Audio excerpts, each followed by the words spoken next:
সোনামুড়ায় শাসক দল বিজেপির ঘরে হানা দিল জাতীয় কংগ্রেস। মঙ্গলবার বক্সনগর বিধানসভা কেন্দ্রের 3 পরিবারের 17 জন ভোটার শাসক দল বিজেপি ত্যাগ করে কংগ্রেস দলের পতাকা তলে সামিল হয়।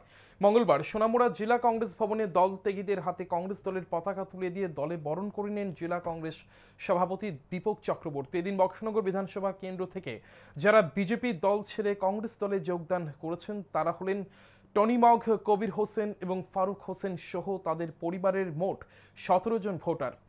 এই দিনের যোগদান কর্মসূচিতে উপস্থিত ছিলেন জেলা কংগ্রেস সভাপতি দীপক চক্রবর্তী, জেলার সাধারণ সম্পাদক হাবিল মিয়া, কংগ্রেসের মাইনরিটি সেলের চেয়ারম্যান রুলামিন খন্দকার, বক্সনগরের কংগ্রেস নেতা আবুল খায়ের সহ অন্যান্যরা। এক সাক্ষাৎকারে জেলা কংগ্রেস সভাপতি দীপক চক্রবর্তী জানান, রাজ্যের বিজেপি সরকার প্রত্যেকটা এলাকাতে মানুষকে অতিষ্ঠ করে তুলেছে। তারই ফলস্বরূপ মানুষ বর্তমানে বিজেপি দল ত্যাগ করে কংগ্রেস দলে সামিল হচ্ছে। পাশাপাশি তিনি আরও জানান, আগামী দিনে কংগ্রেস সোনামুড়া মহকুমার 4টি বিধানসভা কেন্দ্রের প্রতিটি ঘরে ঘরে যাবে হর ঘর কংগ্রেসের কর্মসূচি অঙ্গ হিসাবে।